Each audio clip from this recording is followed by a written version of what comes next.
Hi all, welcome to Proudy designs. ഇന്ന് ഞാൻ product video ആയിട്ടല്ല വന്നിട്ടുള്ളത്. ഇന്ന് ഞാൻ പറയുന്നത് ചെറിയ ചില ടിപ്സുകളാണ്. എല്ലാവർക്കും അറിയാം, പക്ഷേ അധികം ആരും അത് ശ്രദ്ധിക്കാറില്ല. അലക്കുമ്പോൾ നിറവിളകി പോകുന്ന തുണികൾ കുറച്ചു നേരം കല്ലുപ്പിട്ട അലിയിച്ച വെള്ളത്തിൽ മുക്കി വെച്ചതിന് ശേഷം അലക്കുകയാണെങ്കിൽ അതിൻ്റെ നിറം ഇളകി പോകത്തില്ല. അതുപോലെ തുണികൾ, പുതിയ തുണികൾ ഒരിക്കലും ഡയറക്റ്റ് സൺലൈറ്റിലിട്ട് ഉണക്കിയെടുക്കരുത്. തണലത്തിട്ട് മാത്രമേ ഉണക്കിയെടുക്കാവൂ. ചില തുണികൾ നമ്മൾ ചൂടുവെള്ളത്തിൽ കഴുകുമ്പോൾ ചുരുങ്ങിപ്പോകാൻ സാധ്യതയുണ്ട്. കോട്ടൺ തുണികളൊക്കെ ചൂടുവെള്ളത്തിൽ അലക്കിയാൽ ചുരുങ്ങിപ്പോകാനുള്ള സാധ്യതയുണ്ട്.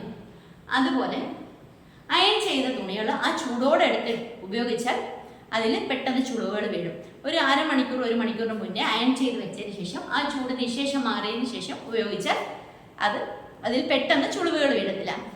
ഇത് എല്ലാവർക്കും ഉപകാരപ്രദമാകുന്ന ഒരു വീഡിയോ ആണ്. ഇഷ്ടപ്പെടുമെന്ന് വിചാരിക്കുന്നു. Thank you.